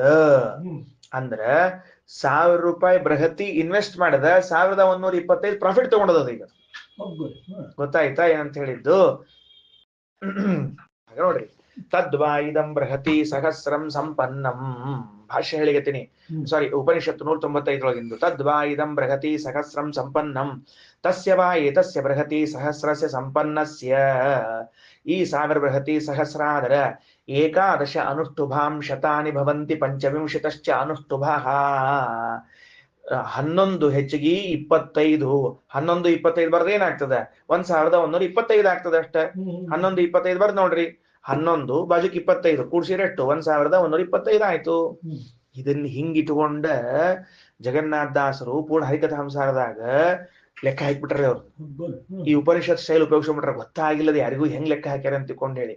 ಅದ್ರದ್ದು ನೋಡ್ರಿ ಶಾಲಿಗ್ರಾಮ ಅಂತದನ ಅದ್ರೊಳಗೆ ಇದ್ರದ್ದು ಇದೆಷ್ಟ ಹಿಂಗಿಟ್ಟ 2 ಕುಳಿದ್ರೆ ಎಷ್ಟ ಆತು, ಹಿಂಗ್ 1000 ಇಷ್ಟ ಆಗ್ಬಿಡ್ತೀವಿ ಅಂತ. ಅದ್ ಹೆಂಗ್ ಬಂತಿರ್ 1000 ಇಷ್ಟ ಆತು ಅಂತ ಇದು ಹೇಳದ ಉಪನಿಷತ್ತು. ಈ ಲೆಕ್ಕದಾಗ ಹೇಳ್ಬೇಕು. ಏನಂತಂದ್ 11 ಅನುಷ್ಟುಭಾಂ ಶತಾನಿ ಭವಂತಿ 1100 ಮ್ಯಾಲೆ ಪಂಚವಿಂಶತಿ 25 ಅಂದ್ರ 11 25 1125 ಆಯ್ತು ಅಂತ ಅರ್ಥ. ಸರಿ, ತಳಗ ಭಾಷ್ಯ. ಬೃಹತಿ ಸಂಪಾದನೆ ಅನುಷ್ಟುಪ್ ಶಂಸರ ಮಾತ್ರಾತ್ ಪಂಚವಿಂಶೋತ್ರಶತ ಅನುಷ್ಟುಭಾಧಿಕ್ಯಂ ಭವತಿ ಅಚ ಭವತಿ. ನೀವು ಬೃಹತಿ ಸಹಸ್ರವನ್ನ ಹೇಳಿದರೆ ಅನ್ನಂಗ್, ಸಾರಿ ಅದೊಂದು ಶಬ್ದ ಉಳಿತು, ಆತ್ತಂಬೈ ಭೂಯಸ ಕನೀಯ ಅಂತ ಒಂದು ಶಬ್ದ ಉಳಿತು ಮೇಲಿಂದು ಆ ಭಾಷ್ಯದಲ್ಲಿ. 1125 ಅನುಷ್ಟುಪ್ ಛಂದಸ್ ಆಗ್ತದ ಅಂತ ಆದ ಮೇಲೆ ಆತ್ತಂ ವೈ ಭೂಯಸ ಕನೀಯ ಈ ಶಬ್ದ ಅರ್ಥ ಉಳಿದದ. ಅದರ ಅರ್ಥ ಬರಿತೀನಿ, ಅದರ ಅರ್ಥ ಹೇಳ್ತೀನಿ. ಭೂಯಸ ದೊಡ್ಡದಾದದ್ರಿಂದ, ಕನೀಯ ಸಣ್ಣದಾದದ್ದು, ಆ ತಮ್ ಅಂತರ್ಭಾವಿತವಾಗುತ್ತದೆ. ಅಂದ್ರೆ ಏನು? ದೊಡ್ಡ ಪದಾರ್ಥದ ಒಳಗೆ ಸಣ್ಣ ಪದಾರ್ಥವು ಅಂತರ್ಭಾವವಾಗುತ್ತದೆ. ಹೆಂಗ ಹಿಡಿಸ್ತದ ಅಂತ ಅರ್ಥ. ಆತಂ ಹಿಡಿಸ್ತದ. ಹೆಂಗ ಅಂದ್ರೆ ದೊಡ್ಡ ಭಾಂಡಿ ಒಳಗ ಸಣ್ಣ ಭಾಂಡಿ ಒಳಗೆ ಹೋಗ್ಬಿಡ್ತದೆ, ಸರಳ ಹೋಗ್ಬಿಡ್ತದ. ದೊಡ್ಡ ಭಾಂಡಿ ಅದ, ಅದ್ರೊಳಗೆ ಭಾಂಡಿ ಹೋಗ್ತದ, ಸೌಟ್ ಹೋಗ್ತದ, ವಾಟಿ ಎಲ್ಲ ಹೋಗ್ಬಿಡ್ತಾವ. ಆಕಾಶ ದೊಡ್ಡದದ, ದೊಡ್ಡದಾದ ಆಕಾಶದೊಳಗ ಭೂಮಿ ಹೋಗ್ಬಿಡ್ತದ. ಅದು ಆಮೇಲೆ ಬೃಹತಿ ದೊಡ್ಡದದ, ಅನುಷ್ಟುಪ್ ಸಣ್ಣದದ, ದೊಡ್ಡದಾದ ಬೃಹತಿ ಒಳಗೆ ಅನುಷ್ಟುಪ್ ಸೇರ್ಕೊಂಡ್ಬಿಡ್ತದ. ಓಕೆನಾ? ಸರಿ, ಮುಂದೆ ಬೃಹತಿ ಸಂಪಾದನೆಯನ್ನ ಮಾಡಿದಾಗ ಅನುಷ್ಟುಪ್ ಶಂಸ್ ಬರೇ 1000 ಅನುಷ್ಟುಪ್ ಹೇಳೋಕ್ಕಿಂತ ಪಂಚವಿಂಶೋತ್ತರ ಶತ ಅನುಷ್ಟುಪ್ ಆಧಿಕ್ಯಂ ಭವತಿ 25 ಹೆಚ್ಚಿರುವ 125 ಹೆಚ್ಚು ಬರ್ತದೆ. ಅತಃ ಆಧಿಕ್ಯಾತ್ ಬೃಹತಿ ಸಂಪಾದನೆಮೇವ ವರಂ. ಅದರಿಂದ ಬೃಹತಿ ಸಂಪಾದನವನ್ನೇ ಮಾಡಬೇಕು. ತಸ್ಯ ಅತ್ರೈವ ಅಂತರ್ಭಾವಾತ್ ಆ ಅನುಷ್ಟುಪ್ ಛಂದಸ್ಸು ಅಂದ್ರೆ ಅನುಷ್ಟುಪಿನ 1000 ಮಂತ್ರಗಳು ಇಲ್ಲೇ ಬರ್ತದೆ. ಮತ್ತ ಅಲ್ರಿ ಜಗತ್ಯಾಧಿಕಂತು ಅಧಿಕತ್ವೇಪಿ ಬೃಹತೀವತ ಮಹಾತ್ಮ್ಯಾಭಾವಾದೇವ ಉಪೇಕ್ಷತೆ. ಅಲ್ಲಿ ಇಲ್ಲಿ ಉತ್ತರ ಕೊಡ್ಲಿಕ್ಕೆ ಶ್ರೀಮದಾಚಾರ್ಯ, ನೀವು ಅಕ್ಷರ ಸಂಖ್ಯಾ ತಗೊಂಡ್ರಿ ಮತ್ತೀಗ ಮಾತಾಡೋ ಕಾಲಕ್ಕೆ ಈಗ ನೀವು ಏನು 32 ಅಕ್ಷರ ಇದ್ದದಕ್ಕಿಂತ 36 ಅಕ್ಷರ ಹೆಚ್ಚಂದ್ರಿ. ಹಂಗಾರ ತ್ರಿಷ್ಟುಪ್ ಛಂದಸ್ 44 ಜಗತಿ 48 ಅಲ್ಲ, ಮತ್ತೆ ಅದನ್ನ ತಗೊಳ್ಬೇಕಾಗಿತ್ತು. ಮತ್ತೆ ನಿಮ್ಗ್ ಮನಸ್ಸಿಗೆ ಬಂದಂಗೆ ಹೇಳವ್ರೆ ನೀವೇನ್ರ ಒಮ್ಮೆ ಹಿಂಗ್ ತಿರುಗಿಸೋರಿ ನೆಲ್ರ. ಒಮ್ಮೆ ರಾಮಾಯ ಸ್ವಸ್ತಿ, ಒಮ್ಮೆ ರಾವಣಾಯ ಸ್ವಸ್ತಿ. ಯಾಕೆ ನಮ್ಗೆ ಏನ್ ಮಾಡ್ಬೇಕಾಗಿದ್ರಿ ಅಂದ್ರೆ ಹಂಗಲ್ಲ. ಬೃಹತೀವತ್ ಮಹಾತ್ಮ್ಯ ಅಭಾವಾತ್. ಹೌದು, ಜಗತಿ ಛಂದಸ್ಸು ಮತ್ತ ತ್ರಿಷ್ಟುಪ್ ಛಂದಸ್ಸು ಅಧಿಕವಾಗ್ಯಾವ, ಇಲ್ಲ ಅಂದಿಲ್ಲ. ಆದರೆ ಬೃಹತಿಯಂತೆ ಮಹಾತ್ಮೆ ಇದೆ ಯಾವಗಳಿಗೆ? ಇಲ್ಲ, ಮಹಾತ್ಮೆ ಇಲ್ಲ. ಅದಕ್ಕೆ ಮಹಾತ್ಮೆ ಇದ್ರೆ ತಗೋಬೇಕು. ಮಹಾತ್ಮೆ ಇಲ್ಲ ಅಂದ್ರೆ ಹೆಂಗ್ ತಗೊಂಡು ಏನ್ ಮಾಡ್ತೀರಿ ನೀವು ನೋಡಂತ. ಈಗ ಕಬ್ಬಿಣದ ಕಡ್ಡಿ ಬಂಗಾರ ಕಡ್ಡಿಗಿಂತ ಉದ್ದಿತ್ತಂತದು. ನೋಡ್ರಿ, ಸಣ್ಣ ಕಡ್ಡಿ ತಗೊಂಡ ಬಂಗಾರದ ಹುಚ್ಚ ದೊಡ್ಡದಿತ್ತು. ಬಂಗಾರದ ಕಬ್ಬಿಣದ ಕಡ್ಡಿ ತಗೋಬೇಕು ಬೇಡ ಅಂದ್ರೆ, ಕಬ್ಬಿಣದ ಕಡ್ಡಿಗಿಂತಲೂ ಬಂಗಾರದ ಕಡ್ಡಿ ಸಣ್ಣದಿದ್ರು ತೂಕ ಇದು ಇದು ವ್ಯಾಲ್ಯೂನಲ್ಲಿ ದೊಡ್ಡದ, ಹಣದಲ್ಲಿ ಅಮೂಲ್ಯವಾಗಿದೆ, ಮರಿಬಾರ್ದು. 1 ಕಿಲೋ ಕಬ್ಬಿಣ 1 ಕಿಲೋ ಬಂಗಾರ ತೂಕಕ್ಕೆ ಹಾಕಿದ್ರಂತ. ಎರಡೂ ಸಮ ನೆನ್ಪಿಟ್ಕೊಳ್ರಿ. 1 ಕಿಲೋ ಬಂಗಾರ ತೂಕಕ್ಕೆ ಹಾಕಿದ್ 1 ಕಿಲೋ, ಮತ್ತೆ ರೊಕ್ಕ ಹೇಳ್ರಿ ನೋಡಂತ ಯಾವ್ದಕ್ಕೆ ಯಾವ್ದದ ಅಜಗಜಾಂತರ. ಅಂದ ಮೇಲೆ ಉಳಿದ ಛಂದಸ್ ಇದು ಸಮ ಇದ್ದ ಛಂದಸ್ಸಿನ ಬಗ್ಗೆ ಹೇಳಿದ್ದು. ಅದಕ್ಕೆ ಇದ್ದ ಛಂದಸ್ ತಗೊಂಡ್ರೆ ದೊಡ್ಡದು ಕಬ್ಬನ್ ರಾಡು ಲಟ್ಟಂದು ತಗೊಂಡ್ರೆ 108 ಮಂದಿಗೆ ತಲೆ ಹೊಡಿಬಹುದು, ಅಂದ್ರೆ ಪ್ರೀತಿಯಿಂದ ಅಂತ ಅರ್ಥ. ಆದ್ರೆ ಬಂಗಾರದ್ ಎಷ್ಟದ ಅಂತ ಕೇಳಿದ್ರೆ ಇಷ್ಟೇ ಅದ. ನಿಮ್ ಮನಿ ಪ್ರತಿಮಾ ವಿಠಲ್ ದೇವರಿಗೆ ತಲೆ ಮೇಲೆ ಒಂದು ಮುಂಡಾ ಸುತ್ತಲಿಕ್ಕೆ ಸದಕ್ಕೆ ಆಗಂಗಿಲ್ಲ. ಮತ್ತೆ ಅದನ್ನ ತಗೋತೀನಿ ಅಂದ್ರೆ ಹೌದಪ್ಪಿ ಅದನ್ನೇ ತಗೋತೀವಿ ನಾವು. ಮಹಾತ್ಮೆ ಇಲ್ಲದಕ್ಕ. ಸರಿ, ಏನ್ ಮಹಾತ್ಮೆ ಅದ ಅಂತ ಒಂದು ಪ್ರಶ್ನೆ ಹೇಳಿ ಮುಗಿಸ್ತೀನಿ, ಆಮೇಲೆ ಪ್ರಶ್ನೆ ಕೇಳುವಂತ್ರಿ.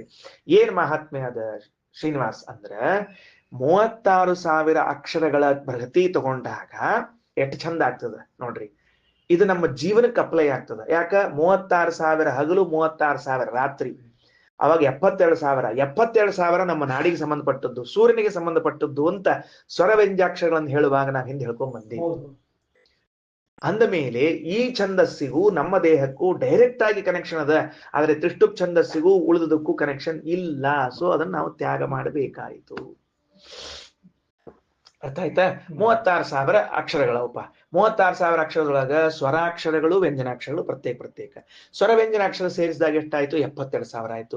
ನಿಮ್ಮ ದೇಹದಲ್ಲಿ ಎಷ್ಟು ನಾಡಿಗಳವ ಅಂದ್ರೆ 72,000 ನಾಡಿ ಅವ. ಬಲಭಾಗಕ್ಕೆ 36, ಎಡಭಾಗಕ್ಕೆ 36. ಹಾಗಾದ್ರೆ ಬೃಹತಿ ಸಹಸ್ರಕ್ಕೂ ನಿಮ್ಮ ದೇಹದಲ್ಲಿದ್ದ ನಾಡಿಗಳಿಗೂ ಸಂಬಂಧ ಬಂತು. ಸರಿನಾ? ಅಷ್ಟೇ ಅಲ್ಲದೆ ನಿಮ್ಮ ಆಯುರ್ಮಾನ ಎಷ್ಟು? 100 ವರ್ಷ. ಅದರೊಳಗೆ 360 ಮಾಡಿಕೊಂಡ್ರೆ 36,000. 36,000 ಹಗಲು ರಾತ್ರಿಗಳನ್ನು ಮಾಡಿದಾಗ 72,000. ಸೊ ನಿಮ್ಮ ಆಯುರ್ಮಾನ, ನಿಮ್ಮ ದೇಹದಲ್ಲಿದ್ದ ನಾಡಿ, ಬೃಹತಿ ಛಂದಸ್ಸು ಮೂರೂ ಹೊಂದಾಣಿಕೆ ಆಗ್ತಾ ಇರುವಂತಹ ಅದ್ಭುತ ಮಹಿಮಾ ಇದಕ್ಕದ, ಉಳಿದದಕ್ಕಿಲ್ಲ. ಆದ್ರಿಂದ ನಾವು ಅದನ್ನು ಕೈ ಬಿಟ್ಟಿದ್ದೇವೆ, ಇದನ್ನು ತಗೊಂಡಿದ್ದೇವೆ ಅನ್ನುವುದಕ್ಕಾಗೇನೆ ಪರಮಾತ್ಮ ವಾಯುದೇವರನ್ನ ಬೃಹತಿ ಛಂದಸ್ಸಿಗೆ ಅಭಿಮಾನಿ ಮಾಡಿಸಿ ಕೊಡಿಸ್ಬಿಟ್ಟ. ನೀ ಉಳಿದದಕ್ಕಾಗಡಿದಕ್ಕೆ ಆಗು ಅಂತ ಹೇಳ್ಬಿಟ್ಟ. ಮತ್ತು ಜಗತ್ಯಾದಿಗಳು ಹೆಚ್ಚಿದ್ರೂ ಕೂಡ ಅಕ್ಷರದಲ್ಲಿ ಅದು ಸಮ ಅಲ್ಲ. ತದುಕ್ತಂ ಋಷಿಣ. ಈಗ ಇದ್ರ ವಿವರಣೆ ಕೊಡ್ತಾರೆ. ಈಗ ಅಂದ್ರೆ ಯಾವ್ದ್ರ ವಿವರಣೆ? ಮೊದಲಿನ ಮಂತ್ರದ ವಿವರಣೆ ಕೊಡ್ತಾರೆ. ಅಂದ್ರ ಬೃಹತಿಗೂ ಅನುಷ್ಠುಪಿಗೂ ಅಕ್ಷರಗಳು ಹೆಂಗ್ ಒಳಗ್ ಬರ್ತಾವ ಅಂತ ಒಂದು ಹೊಸ ಪ್ರಕ್ರಿಯೆಯನ್ನು ಪ್ರಾರಂಭ ಮಾಡಿರ್ತಾರೆ. ತದುಕ್ತಂ ಋಷಿಣ ವಾಚಮಷ್ಟಾಪದೀಂ ಅಹಮಿತ್ಯಷ್ಟೌ ಹಿ ಚತುರಕ್ಷರಾಣಿ ಭವಂತಿ. ನೋಡ್ರಿ, ಪದಿ ಅಂತ ಅನ್ನೋ ಶಬ್ದ ಬಂದದಲ್ಲಿ ವಾಚಂ ಅಷ್ಟಾಪದೀಂ ಅಹಂ ಇತ್ಯಷ್ಟೌ ಹಿ ಚತುರಕ್ಷರಾಣಿ ಭವಂತಿ ಅಂತದ. ಹಿಂಗ್ ಬರ್ಕೊಳ್ರಿ. ಪದಿ ಅಂತ ಬರ್ಕೊಂಡು = ಎಷ್ಟು ಹಾಕೋಬೇಕು ಅಂತಂದ್ರೆ, ಮತ್ತೆ 4 ಅಕ್ಷರಗಳು ಅಂತ ಹಾಕೋಬೇಕು. ಏನ್ ಬರ್ಕೊಂಡು ಏನ್ ಹಾಕೋಬೇಕು ನೋಡ್ಕೊಳ್ರಿ. ಪದಿ ಅಂತ ಬರ್ಕೊಂಡು ಎಷ್ಟು ಬರ್ಕೊಂಡ್ರಿ? 4 ಬರ್ಕೊಂಡ್ರ? ಸರಿ.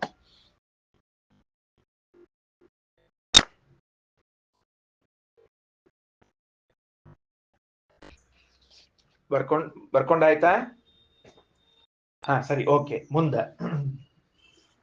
ಮುಂದೇನಾಯ್ತು ಅಂತ ಕೇಳಿದ್ರೆ, ಅನುಷ್ಠುಪ್ ಛಂದಸ್ಸಿನಲ್ಲಿ 4ರದ ಎಷ್ಟು ಬಂದ್ರೆ 32 ಆಗ್ತದೆ ಹೇಳಿ ನೋಡಂತೆ.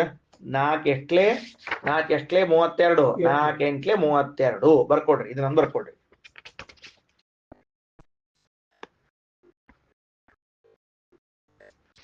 ಸರಿ ಆಯ್ತಾ? ವಾಚಮಷ್ಟಾಪದೀಂ 4ರದ್ದು 8 ಆದ್ರೆ ಅದು ಅಷ್ಟೌ ಚತುರಕ್ಷರಾಣಿ ಭವಂತಿ. ಸರಿ. ನವಸ್ರಕ್ತಿ ಮಿತಿ ಬೃಹತಿ ಸಂಪದ್ಯಮಾನ ನವಸ್ರಕ್ತಿ. 36 ಆಗ್ಬೇಕಾರ 4ರದ ಎಷ್ಟು ಆಗ್ಬೇಕು? 9 ಆಗ್ಬೇಕು. 4ರದ 9 ಆದ್ರೆ 36 ಆಗ್ತದೆ. 4ರದ 8 ಆದ್ರೆ 32 ಆಗ್ತದೆ. ಸರಿ ಆಯ್ತಾ? ಹೆಚ್ಚಿಗೆ ಅಕ್ಷರ ಹೇಳಿಕೊಂತೀವಿ ನಾವೀಗ. ಆಗಲೇ ಏನ್ ಬರ್ಸಿದ್ವಿ ಅಂತಂದ್ರ, ಬೃಹತಿ ಛಂದಸ್ಸು ಅಂದ್ರೆ ಏನು, ಎಷ್ಟು ಅಕ್ಷರಗಳು, ಇವನು ಬರ್ಸ್ಕೊಂಡ್ ಬಂದಿತ್ತು. ಸರಿನಾ? ಈಗ ಏನ್ ಮಾಡ್ಲಿಕತ್ತೀವಿ ಅಂದ್ರ, ಇದಕ್ ಮತ್ತು ಅದನ್ನೇ ಲೆಕ್ಕನೆ ಇನ್ನೊಂದು ರೀತಿಯಿಂದ ಹೇಳಿಕತ್ತೀವಿ. 4 ಅಕ್ಷರಕ್ಕ ಒಂದು ಪದಿ ಅಂತ ಕರೀತಾರ. ಇದನ್ನ 8 ಮಾಡಿದ್ರೆ 32 ಆಗ್ತದ. ಅದು ಅನುಷ್ಠುಪ್ ಛಂದಸ್ಸಿಗೆ ಹೋಗ್ತದೆ. ಇದನ್ನ ನಾವು 9 ಮಾಡಿದ್ರೆ 36 ಆಗಿ ಬೃಹತಿಗೆ ಹೋಗ್ತದೆ. ಅಂದ ಮೇಲೆ 32ರ ಮೇಲ್ 4 ಅಕ್ಷರ ಕೂಡಿಸಿಕೊಂಡದ್ದು ಬೃಹತಿ ಆಯಿತು. ಏನಾಯಿತು? ಬೃಹತಿ ಛಂದಸ್ಸನ್ನು ಹೇಗೆ ಮಾಡಿದರು ಅಂತ ಪ್ರಶ್ನೆ ಇಟ್ಕೊಂಡು ಹೊರಟದ. ಈಗ 4ರದ್ದು 8 ಆದಾಗ ಅನುಷ್ಠುಪ್ ಆಗ್ತದೆ. ಅದಕ್ಕೆ ಇನ್ನು 4 ಅಕ್ಷರಗಳನ್ನು ಸೇರಿಸಿದಾಗ ಏನಾಗ್ತದೆ ಅಂದ್ರೆ ಬೃಹತಿ ಆಗ್ತದ. ಸರಿನಾ? ಸರಿನಾ?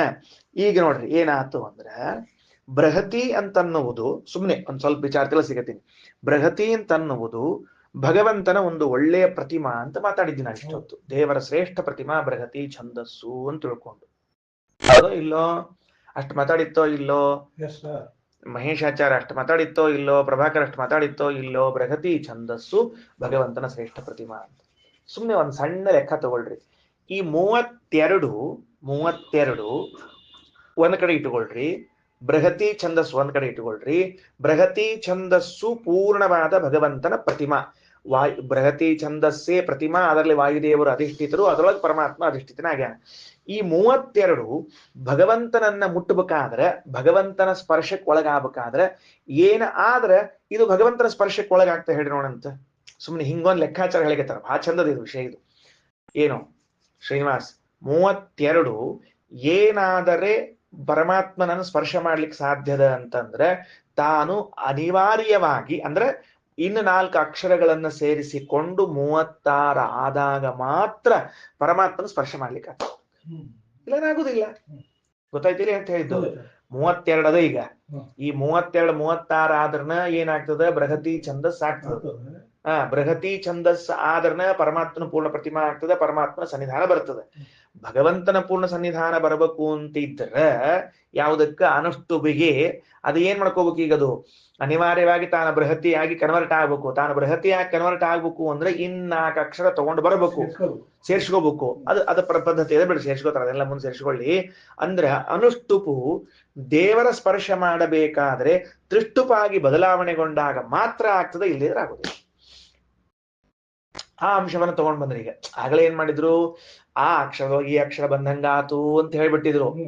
36,000 ಅಕ್ಷರದಾಗ 32,000 ಅಕ್ಷರ ಬರಂಗಿಲ್ಲೇನ್ರಿ? ಎಕ್ಸ್ಟ್ರಾ 4,000 ಉಳಿತಾವ, 125 ಛಂದಸ್ ಹೆಚ್ಚಿಗೆ ಬರ್ತಾವ. ಅದೊಂದಾಯ್ತು. ಈಗ ಒಂದ್ ಹೇಳಿತಾರ ಉಲ್ಟಾ. ಏನಂತಂದ್ರೆ ಈ ಅನುಷ್ಠುಪ್ ಛಂದಸ್ಸು ಭಗವಂತನಿಗೆ ಪೂರ್ಣ ಪ್ರತಿಮಾ ಅಂತ ಕರ್ಸ್ಕೋಬೇಕಾಗಿದ್ರ ತಾನು ಆಗ ಅನಿವಾರ್ಯವಾಗಿ ಬೃಹತಿಯಾಗಿ ಕನ್ವರ್ಟ್ ಆಗ್ಲೇಬೇಕು.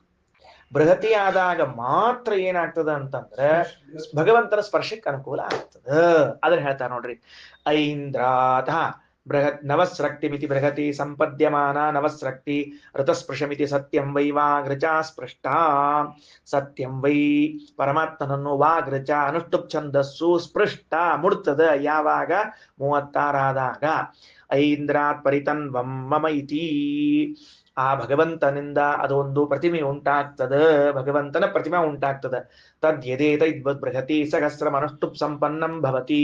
ತಸ್ಮಾತ್ ಇಂದ್ರಾತ್ ಪ್ರಾಣಾತ್ ಬೃಹತ್ತೈವಾಚ ಅನುಷ್ಠುಪಂ ತನ್ವಂ ಸಂನಿರ್ಮತೆ. ಇದನ್ ಮತ್ತೊಂದು ಚಂದ ವಿಚಾರ. ಏನು? ಬೃಹತಿ ಅನುಷ್ಠುಪ್ 32 ಇದ್ದದ್ದು 36 ಆದ್ರೆ ಪರಮಾತ್ಮನ ಸ್ಪರ್ಶ ಮಾಡ್ಲಿಕ್ಕೆ ಬರ್ತದೆ. 36,000 ಅಕ್ಷರದ ಬೃಹತಿ ಛಂದಸ್ಸಿನಲ್ಲಿ 125 ಹೆಚ್ಚಿಗೆ ಇರುವಂತಹ 1000 ಅನುಷ್ಠುಪ್ ಬರ್ತದ ಅಂತಂದ್ರೆ ಬೃಹತಿ ಛಂದಸ್ಸಿನ ಮರಿಯಾಗಿ ಅನುಷ್ಠುಪ್ ಛಂದಸ್ಸು ಹುಟ್ಟುಕೊಂಡು ಬಂತು. ಈಗ ಬೃಹತಿ ಛಂದಸ್ಸಿನ ಮರಿಯಾಗಿ ಹುಟ್ಟುಕೊಂಡು ಬಂತು ಅಂದ್ರೆ ವಾಯುದೇವರಿಂದ ಪಾರ್ವತೀ ದೇವಿ ಮಗಳಾಗಿ ಹುಟ್ಟಿಕೊಂಡು ಬಂದ್ರು ಅಂತ ಒಂದು ಹೊಸ ಅಂಶವನ್ನ ಚಿತ್ರ ತಂದು ಕೊಡ್ತಾ ಇದ್ದಾರೆ ಉಪನಿಷತ್ತಿನಲ್ಲಿ. ಬಹಳ ಅದ್ಭುತವಾದ ಪ್ರಮೇಯ ಅದು. ಬಹಳ ಅದ್ಭುತವಾದ ಪ್ರಮೇಯ. ಏನ್ ಹೇಳಿದ್ವಿ? ಮೊದಲು ಬೃಹತಿ ಸಹಸ್ರಕ್ಕ 36,000 ಅಕ್ಷರ ಬರ್ಕೊಂಡ್ವೆ. ಆಮೇಲೆ ಅನುಷ್ಠುಪ್ ಛಂದಸ್ಸಕ್ಕೆ 37,000 ಬರ್ಕೊಂಡ್ವೆ. 36,000 ಕಳೀರಿ, 4,000 ಉಳಿತಾವ, 125 ಆತು, 1,125 ಆತು ಅಂತಂದ್ರು. ಹಂಗಾದ್ರೆ 1000 ಬೃಹತಿಯಿಂದ ಹುಟ್ಟಿದ್ದು 1,125 ಅನುಷ್ಠುಪ. ಯಾವ್ದ್ರಿಂದ ಯಾರು ಹುಟ್ಟುಕೊಂಡ್ರು? ಆಲೂರಾಚಾರ್ಯ ಯಾರಿಂದ ಯಾರು ಹುಟ್ಟುಕೊಂಡ್ರು? 1000 ಬೃಹತಿಯಿಂದ 1,125 ಅನುಷ್ಠುಪ್ ಹುಟ್ಟುಕೊಂಡ್ರು. ಅಂದ್ರೆ ಅರ್ಥ ಏನು ಅಂದ್ರೆ ಬೃಹತಿ ಛಂದಸ್ಸಿಗೆ ಅಭಿಮಾನಿಗಳಾಗಿರುವಂತಹ ವಾಯುದೇವರಿಂದ ಅನುಷ್ಠುಪ್ ಛಂದಸ್ಸಿನ ಅಭಿಮಾನಿಯಾದ ಪಾರ್ವತೀ ದೇವಿಯು ಹುಟ್ಟಿದಳು ಅಂದ್ರೆ ಪುತ್ರಿತ್ವೇನ ಹುಟ್ಟಿದಳು ಅಂತ ಅರ್ಥ. ಮಗಳಾಗಿ ಬಂದ್ಲು ಅಂತ ಒಂದು ಹೊಸ ಅಂಶ. ವಾಯುದೇವರ ಮಗಳಾಗಿ ಪಾರ್ವತಿ ದೇವಿ ಬರ್ತಾಳ ಅನ್ನುವಂಥ ಅಭೂತ ಪ್ರಮೇಯವನ್ನು ಶ್ರೀಮದಾಚಾರ್ಯರು ತಿಳಿಸಿಕೊಟ್ಟಿದ್ದಾರೆ. ಅರ್ಥವಾಯ್ತಾ? ಒಂದು ನೋಡ್ರಿ ಏನಂತಾರೆ, ತದ್ಯದೇತದ್ವೈ ಬೃಹತಿ ಸಹಸ್ರಂ ಅನುಷ್ಠುಪ್ ಸಂಪನ್ನಂ ಭವತಿ ತಸ್ಮಾತ್ ಐಂದ್ರಾತ್ ಪ್ರಾಣಾತ್, ಆ ಭಗವಂತನಿಂದಲೂ ಪ್ರಾಣದೇವರಿಂದಲೂ ಬೃಹತಿ ಛಂದಸ್ಸಿನಿಂದ ವಾಚಮನುಷ್ಠುಪಂ ತನ್ವಂ ಸಂದ್ರಮತೆ, ಆ ಅನುಷ್ಠುಪ್ ಛಂದಸ್ಸಿನ ತನ್ವ ಅಂದ್ರೆ ದೇಹ ಅಂದ್ರೆ ಪಾರ್ವತಿ ದೇವಿಯು ಸಂನಿರ್ಮಿಮೇತೆ ಹುಟ್ಟಿ ಬಂದಳು. ಭಾಷೆ ನೋಡ್ಬಿಡ್ರಿ. ವಾಚಂ 196 ವಾಚಮಷ್ಟಾಪದೀಮಹಮಿತ್ಯನುಷ್ಠುಭೋ ಬೃಹತಿ ಸಂಪಾದನ ವಚನಾಚ್ಚ. ವಾಚಮಷ್ಟಾಪದೀಮಹಂ ಅಂತ ಹೇಳೋ ವಾಕ್ಯ ಏನು? ಅನುಷ್ಠುಪ್ ಛಂದಸ್ಸನ್ನು ಬೃಹತಿ ಸಂಪಾದನೆ ಮಾಡ್ಲಿಕ್ಕೆ ಹೇಳಬರಟು ಮಾತದು. ಅಷ್ಟಚತುರಕ್ಷರಾಣಿ ಅನುಷ್ಠುಪ, 8 × 4 ಅಕ್ಷರಗಳು ಅನುಷ್ಠುಪ್ ಛಂದಸ್ನಲ್ಲಿ. ತಸ್ಯಾಯೇವ ಬೃಹತಿ ಸಂಪಾದನೆ, ಈ 4 ಅಕ್ಷರಗಳ 8 ರ 4 ಮಾಡ್ಲಿಕ್ಕೆ ಹೋದ್ರೆ ನವಸ್ರಕ್ತಯೋ ಭವಂತಿ, 9 ಭಾಗ ಆಗ್ತದೆ, 9 4 ಆಗ್ತದೆ. ಅರ್ಥ ಆಯ್ತಲ್ಲ? ಅದನ್ನ ಬರ್ಸಿವಲ್ಲ ಆಗಲೇ. ಸರಿ, ಮುಂದೆ ರುಚಾ ವಾಗೃಗ್ರೂಪೇಣ, ಮಾತಿನಿಂದ ವಾಗ್ರತಂ ಸ್ಪೃಷ್ಟ ಸತ್ಯರೂಪಂ ವಿಷ್ಣುಂ ಸ್ಪಷ್ಟ ಭವತಿ, ಆಗ ಅನುಷ್ಠುಪ್ ಛಂದಸ್ಸು ಸತ್ಯನಾಮಕನಾದ ಭಗವಂತನನ್ನ ಮಂತ್ರಗಳಿಂದ ಮುಟ್ಟಿದಂತೆ ಆಗ್ತದೆ. ಇಂದ್ರಸ್ಯ ಪರಮೇಶ್ವರಸ್ಯ ವಿಷ್ಣೋ ಸಂಬಂಧಿ, ಭಗವಂತನಿಗೆ ಸಂಬಂಧಿಯಾದ ನಿತರಾಂ ಪ್ರಿಯತ್ವಾತ್, ಬಹಳ ಪ್ರೀತಿ ಪಾತ್ರರಾದ ಯಹ ಪ್ರಾಣದೇವತಾ ವಾಯು, ಯಾವ ಪ್ರಾಣದೇವರಿದ್ದಾರೋ ತಸ್ಯ ಪ್ರತಿಮಾ ರೂಪಮಿದಂ ಬೃಹತಿ ಸಹಸ್ರಂ, ಅವರ ಪ್ರತಿಮೆಯಾಗೇದ ಈ ಬೃಹತಿ ಸಹಸ್ರವು. ಸಚ ವಾಯುರ್ವಿಷ್ಣೋ ಮುಖ್ಯ ಪ್ರತಿಮಾ, ಅದು ವಾಯುದೇವರಿಗೂ ಮತ್ತ ವಾಯು ವಿಷ್ಣೋ ಮುಖ್ಯ ಪ್ರತಿಮಾ, ಆ ವಾಯುದೇವರು ಭಗವಂತನ ಮುಖ್ಯ ಪ್ರತಿಮೆ ಎಂದು ಕರೆಸಿಕೊಂಡಿದ್ದಾರೆ. ತಸ್ಮಾತ್ ವಿಷ್ಣೋರೇವ ಪ್ರತಿಮಾ ಬೃಹತಿ ಸಹಸ್ರಂ, ಅದರಿಂದ ಬೃಹತಿ ಸಹಸ್ರವು ಭಗವಂತನ ಮುಖ್ಯ ಪ್ರತಿಮೆ ಎನಿಸ್ತಕ್ಕಂಥದ್ದಾಗಿದೆ. ತಿಳಿತಾ? ಓಕೆ, ಹೋಗ್ಲಿ ಬಿಡ್ರಿ. ಈಗ ಏನ್ ತಿಳ್ಕೊಂಡ್ವಿ ನಾವೀಗ ಅಂತಂದ್ರೆ, ಹಿಂದೆ ಹೇಳಿದ ಮಾತುಗಳನ್ನು ಇನ್ನೊಂದು ರೀತಿಯಿಂದ ಅರ್ಥ ಮಾಡಿಕೊಳ್ಳಿಕ್ಕೆ ಹೊರಟು ಪದಿ, ಅಷ್ಟಾಪದಿ, ನವಪದಿ ಅಂತ ಕರಿತಾ ಇದ್ದೀವಿ. ಅಷ್ಟಾಪದಿ ನವಪದಿ ಬಭೂವ ಶ್ರೀ ಸಹಸ್ರಾಕ್ಷರ ಪರಮೇ ವ್ಯೋಮ, ಏನ್ರಿ? ಗೌರೀರ್ಮೀಮಾಯ ಸಲಿಲಾನಿ ದಕ್ಷದ್ದೇಕ ಪದಿ ದ್ವಿಪದಿ ಸಾಪದಿ ಚತುಷ್ಪದಿ. ಮಹೇಶಾಚಾರ್ಯ ಮಂತ್ರ ಹೇಳ್ರಿ. ಅದೇ ನಾವು ಹೇಳ್ಬೇಕು ಅನ್ಕೊಂಡ ಕೂತಿದ್ವಿ ಇಷ್ಟೊತ್ತನ. ಗೌರೀರ್ಮೀಮಾಪದಿ ದ್ವಿಪದಿ ಸಾ ಚತುಷ್ಪದಿ ಅಷ್ಟಾಪದಿ ನವಪದಿ ಬಭೂವ ಸಂಬಭೂವ ಸಹಸ್ರಾಕ್ಷರಿ ಪರಮೇ, ಅದು ಇರ್ಲಿ ಅಂತೂ. ಸಹಸ್ರಾಕ್ಷರ ಪರಮೇ ವ್ಯೋಮನ್. ಇಲ್ಲಿ ಪದಿ ಪದಿ ಅನ್ನೋ ಶಬ್ದಕ್ಕೆಲ್ಲ 4 ಅಕ್ಷರ ಹೇಳ್ಕೋತ ಹೋಗೋದು. ಏಕ ಪದಿ ದ್ವಿಪದಿ ಸಾ ಚತುಷ್ಪದಿ ಅಂದ್ರೆ ಗೌರಿ ಮಂತ್ರಗಳು 4 ಅಕ್ಷರದ ಮಂತ್ರ ಅದ, 8 ಅಕ್ಷರದ ಮಂತ್ರ ಅದ, 32 ಅಕ್ಷರದ ಮಂತ್ರಗಳದ. ಹಿಂಗ ಗೌರಿ ಮಂತ್ರಗಳು ಮುಂದವ ಅಂತ ಹೇಳ್ಕೋತ ಹೊಂಟ್ರೆ ಮಾತದು. ಏಕಾಪದಿ ದ್ವಿಪದಿ ಸಾ ಚತುಷ್ಪದಿ ಅಷ್ಟಾಪದಿ ನವಪದಿ, ಹಿಂಗ ತಿಳ್ಕೊಳ್ರಿ. ಸರಿ, ಓಕೆ. ಹಾಗಾದ್ರೆ ಪದಿ ಅಂದ್ರೆ 4 ಅಕ್ಷರಗಳು. 4 ಅಕ್ಷರದ 8 ಆದರೆ ಅನುಷ್ಠುಪ್ ಆಗ್ತದೆ, 4 ಅಕ್ಷರದ 9 ಆದ್ರೆ ಬೃಹತಿ ಆಗ್ತದೆ. ಈಗ ಅನುಷ್ಠುಪ್ ಬೃಹತಿಯಾದಾಗ ಮಾತ್ರ ಭಗವಂತನನ್ನ ಮುಟ್ತದೆ, ಇಲ್ಲದೆ ಇದ್ರೆ ಭಗವಂತನ ಮುಟ್ಲಿಕ್ಕೆ ಆಗೋದಿಲ್ಲ. ಅಂದ್ರೆ ಮುಂದಿನ ಮಂತ್ರದ 4 ಅಕ್ಷರಗಳನ್ನು ಸೇರಿಸ್ಕೋಬೇಕು. ಮುಂದಿನ ಮಂತ್ರದ 4 ಅಕ್ಷರ ಸೇರಿಸ್ಕೊಂಡ್ರಿ ಅಂತ ಇಟ್ಕೊಳ್ರಿ. ಆಗೇನಾಯ್ತು ಅಂದ್ರೆ ಇದು ಬೃಹತಿ ಆಯ್ತು. ಈಗ ಆ ಬೃಹತಿಯಿಂದ ಅನುಷ್ಠುಪ್ ಹೊರಗೆ ಬಂತಲ್ಲ, ಏನಾಗಿ ಹೊರಗೆ ಬಂತು? 36,000 ಅಕ್ಷರದಲ್ಲಿ 36,000 ಅಕ್ಷರದಲ್ಲಿ ಯಾವ್ದು ಹೊರಗೆ ಬಂತು ಅಂತ ಕೇಳಿದ್ರೆ ಅನುಷ್ಠುಪ್ ಹೊರಗೆ ಬಂತು. ಅದೇನಾಯ್ತು ಅಂದ್ರೆ ಬೃಹತಿ ಛಂದಸ್ಸು ವಾಯುದೇವರ ಪ್ರತಿಮಾದ್ರಿಂದ, ವಾಯುದೇವರ ರೂಪವಾದ್ರಿಂದ ಅಲ್ಲಿಂದ ಅನುಷ್ಠುಪ್ ಹೊರಗೆ ಬಂದ್ರೆ ಅನುಷ್ಠುಪ್ ಛಂದಸ್ಸಿನ ಅಭಿಮಾನಿಯಾಗಿರುವಂತಹ ಉಮಾದೇವಿಯರು ಮಗಳಾಗಿ ಹುಟ್ಟಿಕೊಂಡು ಬಂದ್ರು ಅನ್ನುವಂತಹ ಅಂಶವನ್ನು ತಿಳಿಸಿದ್ದಾರೆ. ಶ್ರೀಕೃಷ್ಣಾರ್ಪಣಮಸ್ತು.